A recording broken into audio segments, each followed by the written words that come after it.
43,04,988 రూపాయల విలువైన కళ్యాణ లక్ష్మి చెక్కులను భూపాలపల్లి ఎమ్మెల్యే గండ్ర సత్యనారాయణ లబ్ధిదారులకు పంపిణీ చేశారు. జిల్లా కేంద్రంలోని ఎమ్మెల్యే క్యాంపు కార్యాలయంలో భూపాలపల్లి మండలంలోని వివిధ గ్రామాలకు చెందిన మొత్తం 43 మంది కళ్యాణ లక్ష్మి షాదీ ముబారక్ లబ్ధిదారులకు చెక్కులను అందజేశారు. అనంతరం ఎమ్మెల్యే మాట్లాడుతూ ముఖ్యమంత్రి రేవంత్ రెడ్డి కాంగ్రెస్ ప్రభుత్వం పేదింటి ఆడపిల్లలకు కళ్యాణ లక్ష్మి పథకం గొప్ప వరమని ఎమ్మెల్యే అన్నారు. కళ్యాణ లక్ష్మి షాదీ ముబారక్ పథకాలు పేదింటి ఆడపిల్లలకు ఆర్థికంగా ఆదుకుంటుందని అన్నారు.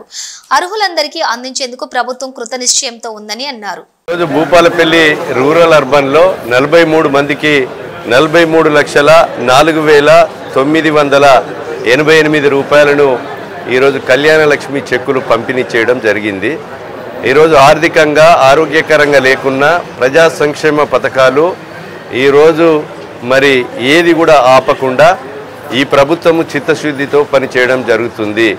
గత పాలకుల నిర్వాహకం వల్ల ఈరోజు రాష్ట్ర ప్రభుత్వం ఆర్థిక సంక్షోభంలో ఉన్న ఈరోజు ఆర్థికంగా ఉన్నటువంటి పరిస్థితిని బట్టి సంక్షేమ పథకాలు పేదవాళ్లకు అందించాలనే దృఢ సంకల్పంతో కళ్యాణ లక్ష్మి చెక్కులు కానీ, అదేవిధంగా సీఎం రిలీఫ్ చెక్కులు కానీ, అదేవిధంగా ఆరోగ్యశ్రీలో మరి చికిత్స పొందుతున్న వారికి కానీ, అదే రకంగా ఈరోజు ఆర్టీసీలో ప్రయాణం చేస్తున్నటువంటి ఉచిత బస్సు ప్రయాణం కొరకు ఆర్టీసీకి డబ్బులు ఇవ్వడం కానీ, విద్యుత్ సంస్థకు ఈరోజు ఇంట్లో కరెంటు రైతులు వాడుకునే కరెంటు కూడా ఇవ్వడం, నిరుద్యోగ యువతకు 55,200 ఉద్యోగాలు కల్పించి, అదేవిధంగా రైతాంగానికి 21,000 కోట్ల రుణమాఫం 25 లక్షల మందికి రైతులకు రుణమాఫీ చేసి, ఈరోజు రైతులు పండించినటువంటి సన్నధాన్యానికి ఈరోజు బోనస్ 500 రూపాయలు ఇచ్చి రైతాంగానికి ఈరోజు రాబోయేటువంటి రోజుల్లో మరి 55,000 ఉద్యోగాలు కాకుండా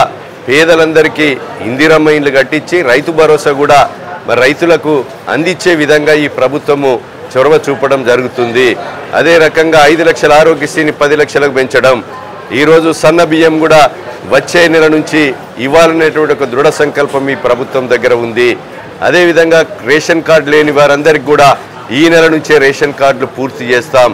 అదే రకంగా రేషన్ కార్డులతో పాటు మనము ఇందిరమ్మ ఆత్మీయ భరోసాలో భూమి లేని నిరుపేదలకు 100 రోజుల పనికి పోయి 20 రోజులు హాజరైన నెలకు 1,000 రూపాయల చొప్పున 12,000 రూపాయలు పేదలకు అందించేటువంటి సంకల్పం ఉంది. ఇవన్నీ కూడా మరి పేదలకు ఇందిరమ్మ ఇండ్లు కూడా నిరుపేదలకు 4.5 లక్షల ఇండ్లు నియోజకవర్గానికి 3,500 చొప్పున కూడా కట్టించడము జరుగుతుందని మీకు ఈ సందర్భంగా తెలియజేస్తూ, ముఖ్యంగా భూపాలపల్లి నియోజకవర్గంలో ఈరోజు భూపాలపల్లి 100 బెడ్ హాస్పిటల్ను 140 బెడ్డెడ్గా రూపొందించి 4th ఫ్లోర్ తెచ్చి దానికి లిఫ్ట్ పెట్టి బెడ్లు పెంచి 203 పోస్టులను ఈ ప్రభుత్వం రాగానే తీసుకొచ్చి దానికి సంబంధించినటువంటి ఎక్విప్మెంట్ కూడా వెంటిలేటర్స్ కానీ మరి అది ఫిట్ చేయడం జరిగింది. సింగరేణి హాస్పిటల్లో 1,10,00,00,000తో ఒక సిటీ స్కానింగ్ ఏర్పాటు చేశాం. ఇంకా 100 బెడ్ హాస్పిటల్లో